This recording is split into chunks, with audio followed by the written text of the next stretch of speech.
everyone. It's Shane Conto, your Wasteland reviewer, and welcome to the Wasteland Retrospective here on the SPDM Crew Podcasting Network. And this is my weekly show where my guests and I each pick a film related in some shape or form. And hopefully by the end of this episode, you have two films to go check out. And joining me, it's the first Thursday of the month, which means my wife Jess is joining me for this episode. Jess, thank you so much for coming on. You're welcome, Shane. And we're doing a double dose of Adam Wingard films, The Guest and You're Next, aka the Bill Goldberg biopic. That would have been fun if it was, but it's not. But it's still fun anyway. But let's get started with 2014's The Guest. A soldier introduces himself to the Peterson family, claiming to be a friend of their son who died in action. After the young man is welcomed into their home, a series of accidental deaths seem to be connected to his presence. I feel like they're not like accidental Yeah, deaths. I mean they're homicides. It just like They're not it just so accidents. happens that he killed all of them. But this is from writer Simon Barrett and director Adam Wingard, two of the orchestrators of VHS series, along with Radio Silence. But Jess, what are your general thoughts on The Guest? Thought it was a lot of fun. I was not prepared for how dated it looks. It's very of the time. That aged me. Insert Matt Damon aging at the end of Saving Private Ryan here. GIF. Yeah, to But be fair, this movie is 11 years I old at know this point. I wasn't prepared for that.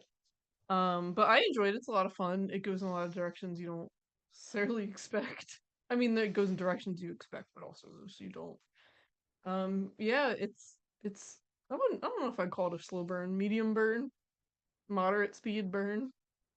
That's fair. I feel like the big standout elements, one obviously is Dan Stevens, as in the credits, even as quotations, David. Because is Dan Stevens' American accent always the best? No.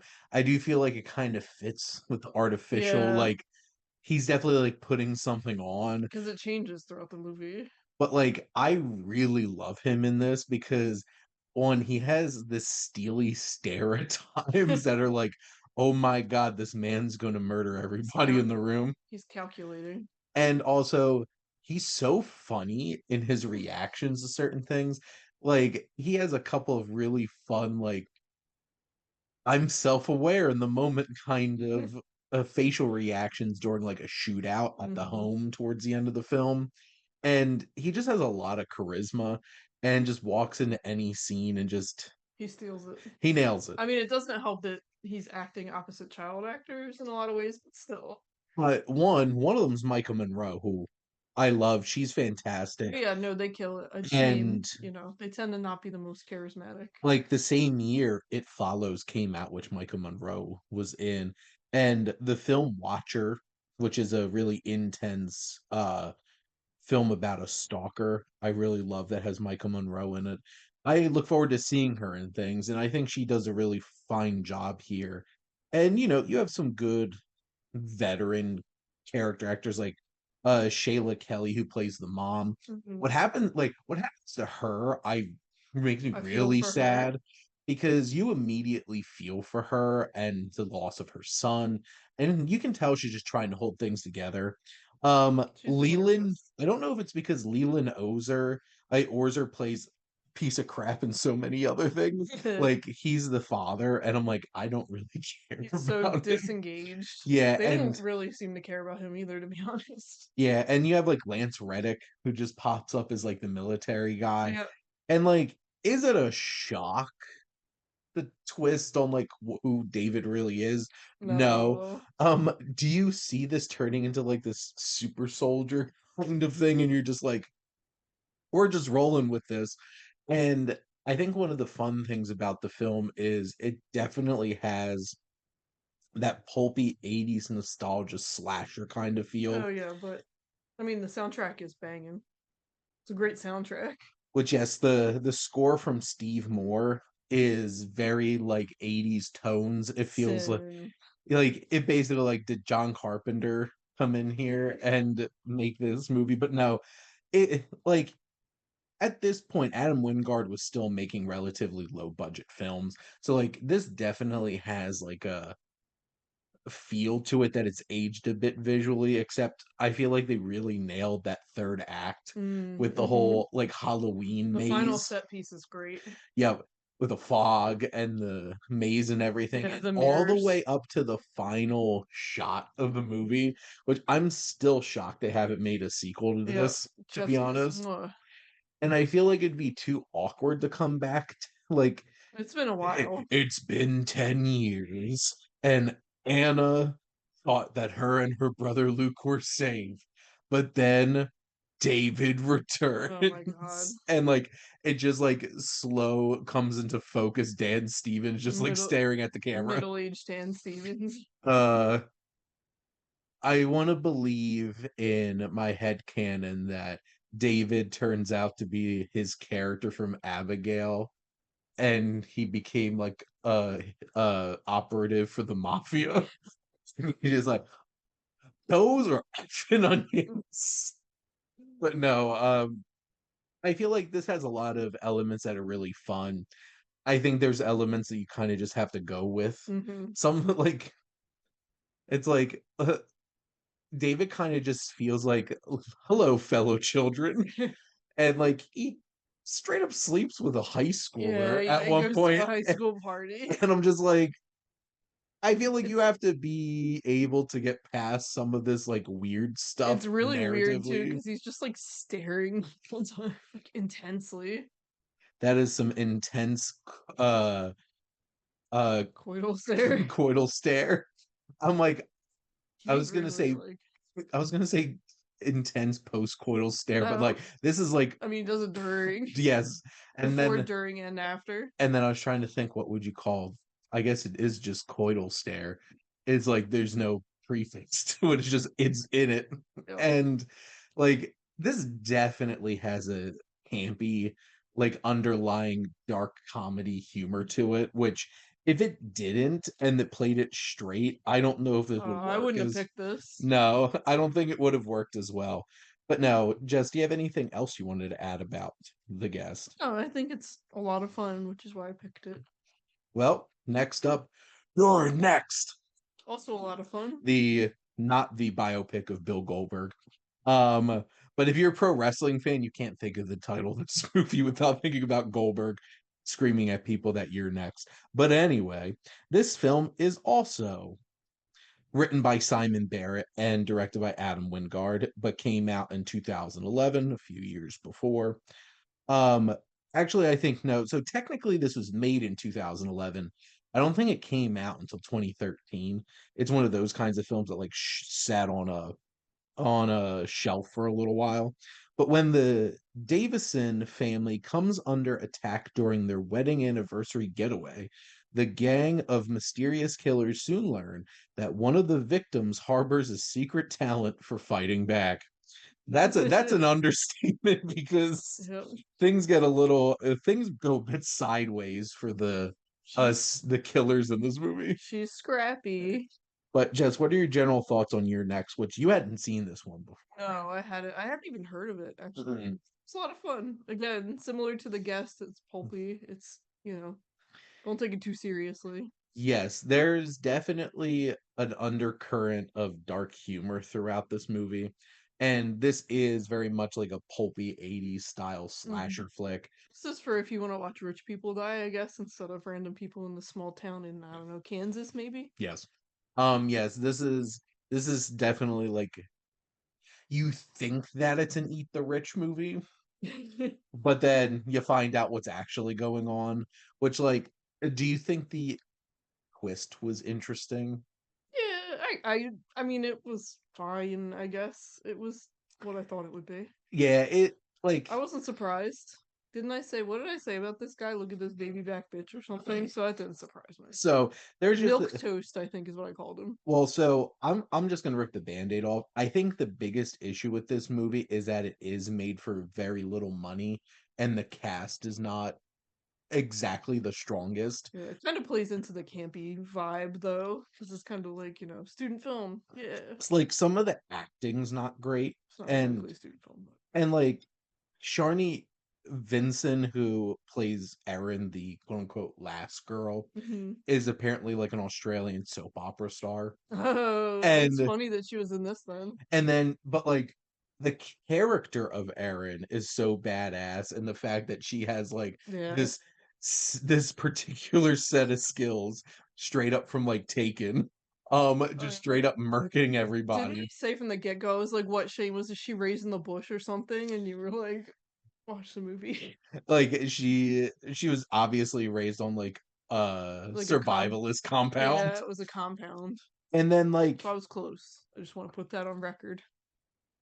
I feel really bad because the one actor who plays Felix, one of the brothers, there's a lot of lines that he's given that are funny lines. Um, but like he's kind of flat Yeah. saying them, and like there's just certain moments where I'm like, that would have been funnier or would have been more effective if it had a stronger cast. But like I give credit for like you could tell this is a group of like younger actors or less experienced actors, and Ty West, Yeah. who is playing a Yep. filmmaker That and was get pretty funny. and also gets the distinct award of being the first one to get murked. First, but I will say the kills are very creative. I mean, there's some you see coming, but like pretty good. Especially what she does towards the end. I'm Yep. just like, holy They're crap. pretty good. They accelerate again, medium burn.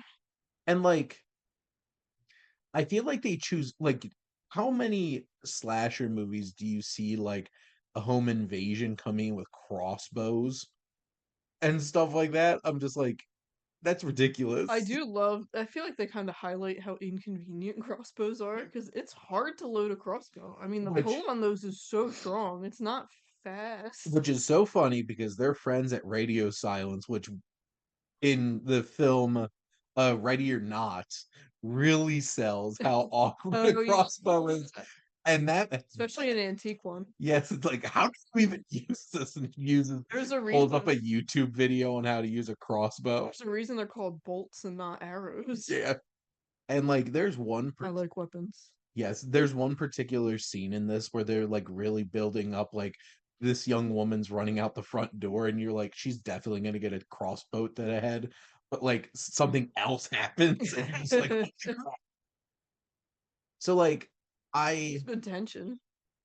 and I appreciate where this film ends with Erin and her boyfriend Crispian, who brought her into this situation in the first Ugh. place, because how that plays out is so satisfying, to be honest.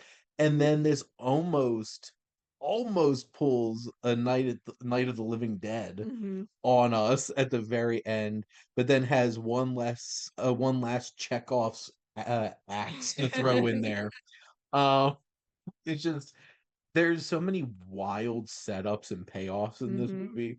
Like, I feel like the script is clever and fun. Hmm.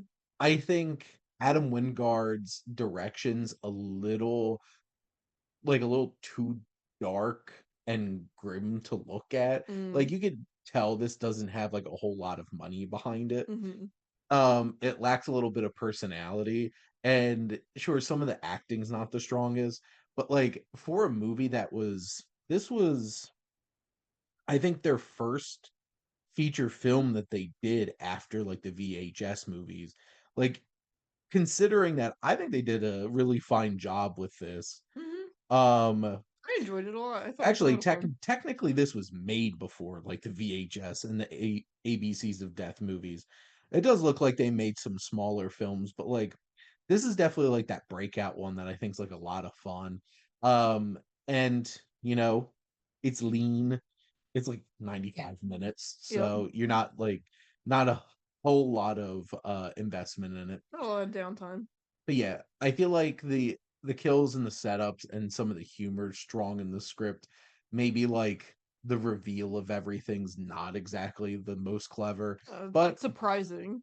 it's a fun time. Yeah, I had a good time with it. I'd watch it again, especially with a group of people. Yes, I think this would be a lot of fun to watch with a group of people. But at the end of the day, we had a double dose of Barrett and Wingard collaborations, and they're both a fun time. Guest is definitely more fun, Yeah, and maybe a little more polished. it is a little bit more polished. You could tell this one's a little unpolished for sure. Yeah, Um, fine. I mean, but it's not then, obtrusive. Adam Wingard did go on to make that Death Note live action movie for Netflix. His And then his last two movies have his been uh Godzilla Godzilla versus Kong, and then Godzilla X Kong the New Empire. those are more movies too that I'm like, they're fun. I wouldn't think too deeply about it. They're They're dumb. fun. Yeah, I like look, Shane, I want to see big monster fight. Big monster fight happy. But if you're gonna spend time on people too, make them interesting. Make people fight too. Everyone fights. That's what I want in the next movie. They just have to get Gundam suits, and then they can fight the kaiju No, too. I want them to fight Godzilla or Kong just without anything, just raw dog. No, this is why I want Guillermo del Toro to do a kaiju movie, Oh yeah. and he brings the Pacific I Rim. was gonna say he did Pacific Rim, right? That's Bring the basically just Gundams. it It's is. all different. So It's fine. we want We like a big machine. we want Gundams meet Godzilla versus like in the movies, and we want Guillermo del Toro to make it. He should do something Zoids. We don't talk about Zoids enough as a people. It'd be a fun time. But Adam Wingard apparently is done. He's like, I'm not making any more of these. So it'll be interesting to see what he comes back to. But a couple of his early ones are a lot of fun, and I think these both are on Peacock. So if you want to go check them out. But Jess, thank you as always for coming on and chatting movies with me. Of course. Jess still needs to tell me what we're gonna do for next month. Oh So yeah. um you'll have to sit in I bought suspense. myself some time. So, but thank you for listening. Please make sure to like, comment, and share this episode. What are some of your favorite little modern slasher flicks, or who are some of your up and coming horror filmmakers that you enjoy some of their work, like Adam Wingard and stuff like that? Make sure to follow or subscribe wherever you listen to your podcast. The SPDM Crew Podcasting Network is ever expanding to the point where I don't know if I could keep up with all these shows at this point, but there's a little bit for everybody with all different kinds of topics, and there's plenty of fun to be had. If you're interested in making a show, for you have an idea for a podcast, or if you just want to come on and be a guest on some of ours, like Flicks and Chill or the Wasteland Watch List, or yes, Jess has. And Jess was very popular on Flicks and Chill as Hooray. well, because my wife is very interesting. So I have layers. Jess has layers like an onion. Like an onion. But if you're interested, please reach out. And also, if you like our logo, check out High Flyer Creative for all your digital marketing needs. But most importantly, thank you as always for tuning in and supporting the Wasteland Retrospective here on the SPDM Crew Podcasting Network.